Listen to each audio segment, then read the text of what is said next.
Hi guys, स्वागत है channel पे। तो आज रिवर्स चार्ज मैकेनिज्म का पार्ट 4 है, लास्ट पार्ट है ये। सारा हमने जो भी इंपॉर्टेंट आरसीएम में था हमने कवर कर दिया है। आप जाके पार्ट 1, पार्ट 2 और पार्ट 3 देख लो, बहुत अच्छे से समझ में आ जाएगा। उसके बाद आप पार्ट 4 पे आना, ठीक है। इसके बाद हम जीएसटी का एक अलग ही चैप्टर लेके आएंगे जो बहुत अच्छे से समझ में आ जाएगा और डिटेल रिवीजन उसका भी हम लेके आएंगे। तो हम फिर चैप्टर शुरू करते हैं। देखिए, आज में हमने लिया है जैसे security services provided by any person. Any person यहाँ कौन है? अगर कोई भी एनी पर्सन सिक्योरिटी सर्विसेज देता है, किसको?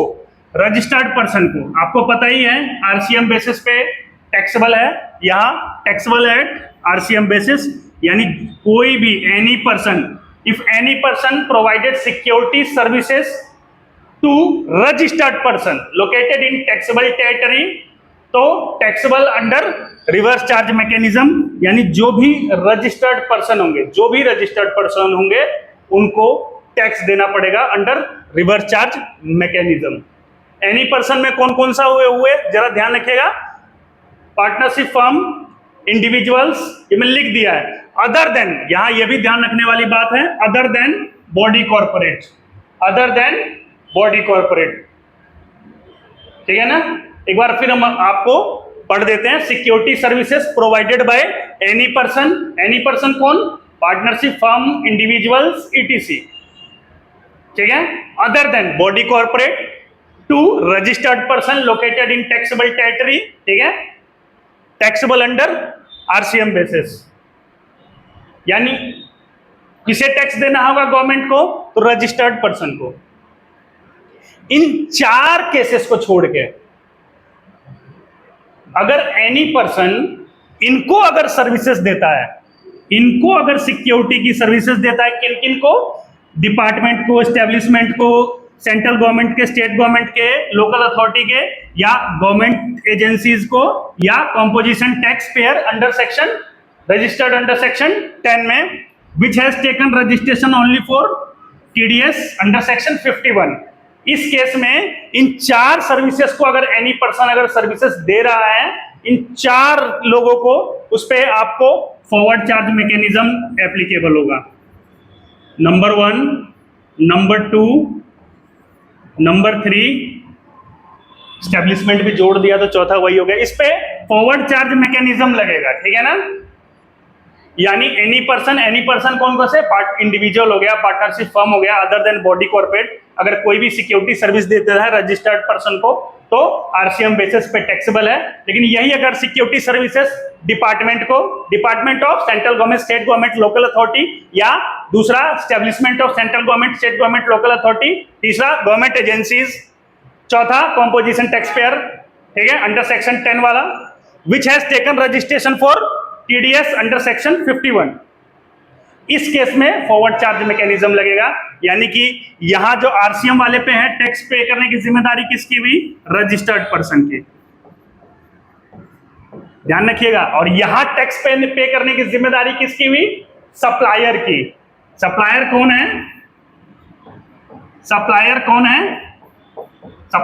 है? Any person. यानी कि यहां टैक्स देने की रिस्पॉन्सिबिलिटी किसकी हुई? सरकार को, एनी पर्सन की, ठीक है। और यहां रजिस्टर्ड पर्सन की, जिसको सर्विस दे रहा है, ठीक है ना। समझ में आया? आई होप आपको समझ में आ गया होगा। आगे चलते हैं। अच्छा, ध्यान से समझिएगा, बहुत अच्छा टॉपिक है, बहुत इंपॉर्टेंट टॉपिक है। वैसे ये जो भी supply of goods and service by unregistered supplier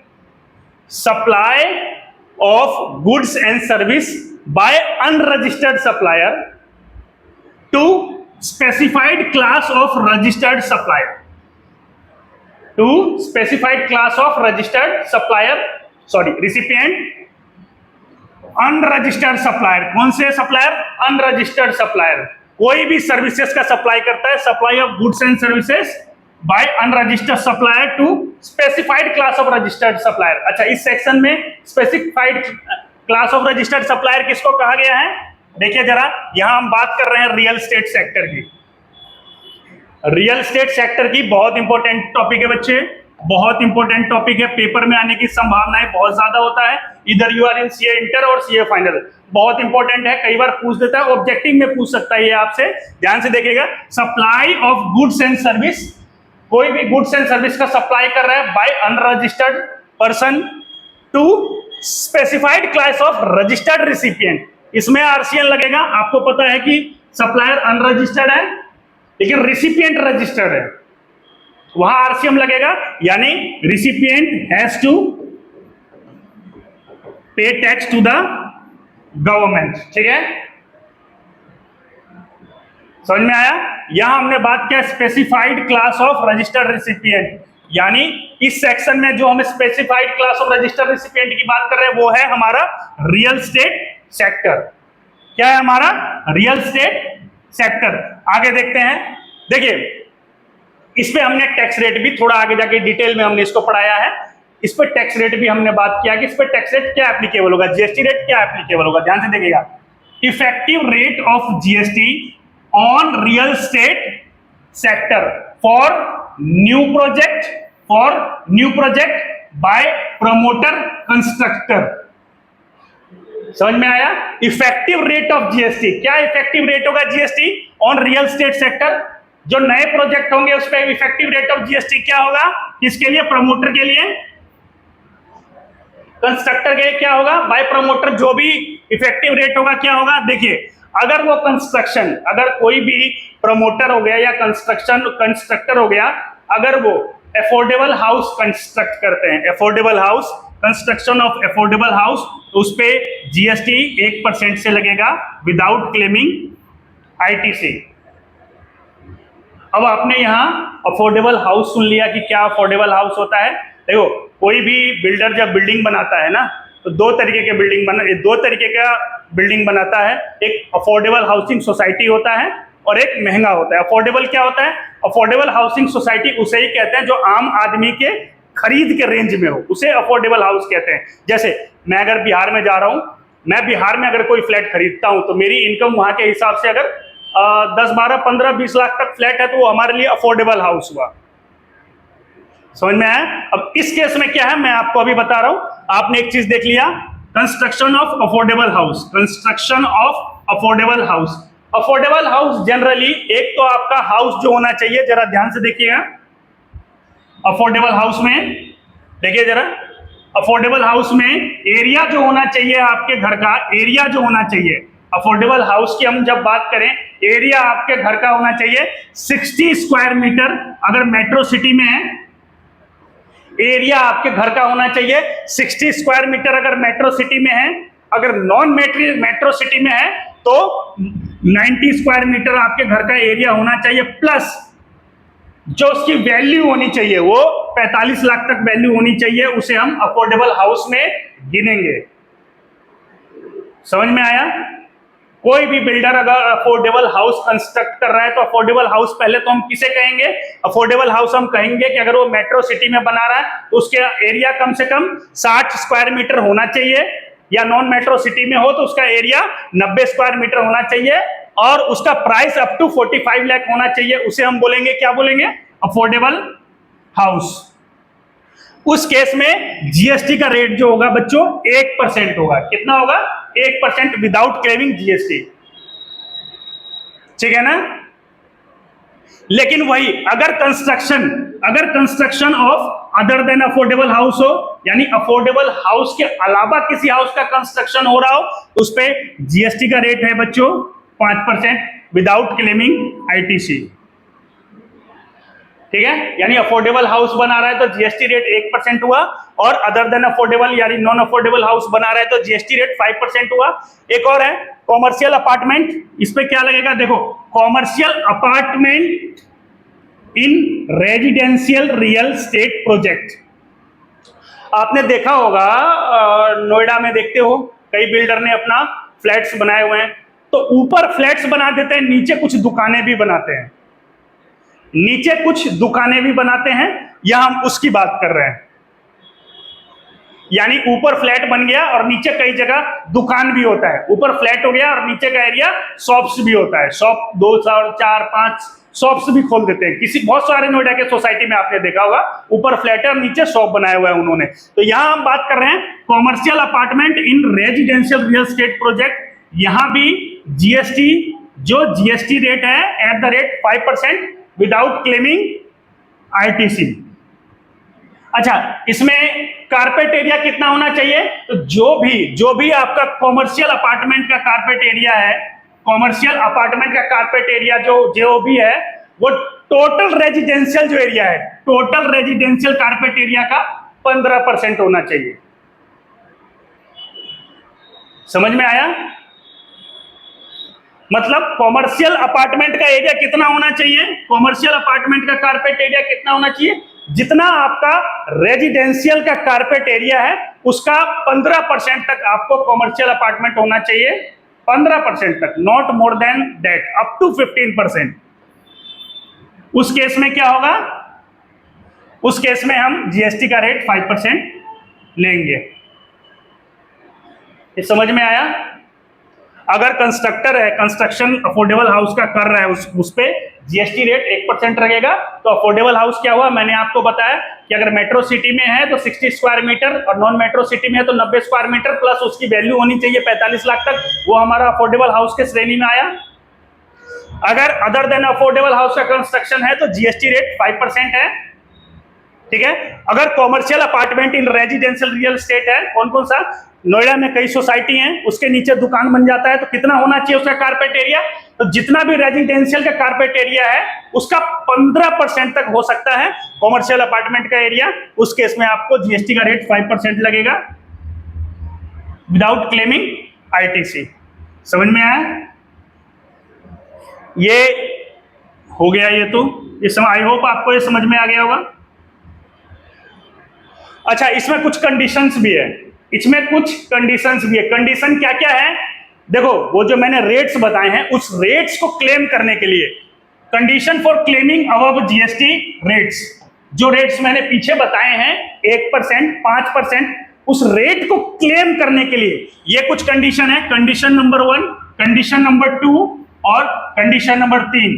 3 condition को अगर सेटिस्फाई करते हो तो ही ऊपर वाले रेट से जीएसटी आप क्लेम कर सकते हो। कौन कौन से कंडीशन? कि आप जब कंस्ट्रक्ट कर रहे हो बिल्डिंग को तो कम से कम पर इनपुट सर्विस, जो भी इनपुट सर्विस जैसे पेंट हो गया, पेंट लेना, कुछ भी इंजीनियरिंग सर्विस वगैरह हो गया, तो कोई भी इनपुट सर्विस एटलीस्ट 80% आप खरीदोगे रजिस्टर्ड पर्सन से। जो भी इनपुट सर्विस लोगे कम से कम 80% आप रजिस्टर्ड पर्सन से खरीदोगे। समझ में आया? अगर आप 80% अगर रजिस्टर्ड पर्सन से नहीं खरीदते हो तो जितना कम खरीदोगे 80% से, उतने पे आपको आरसीएम बेसिस पे टैक्स लग जाएगा, यानी @18% से आपको टैक्स देना पड़ जाएगा। जैसे मुझे 80% खरीदना था रजिस्टर्ड पर्सन से, मैंने क्या किया कि सिर्फ 60% ही रजिस्टर्ड पर्सन से खरीदा है। इस केस में मुझे खरीदना 80% था, लेकिन मैंने कितना खरीदा? 60%, 20% कम खरीदा है। तो 80% माइनस 60% हमारा आया 20%। इस 20% पे बच्चों @18% मेरे को जीएसटी लग जाएगा। समझ में आया? कंडीशन नंबर 1 आपका क्लियर हुआ। कम से कम 80% रजिस्टर्ड पर्सन से हमको खरीदना चाहिए। आगे देखते हैं 100% ऑफ सीमेंट जो लेके आते हैं, purchase from registered person. 100% of cement purchase from registered person.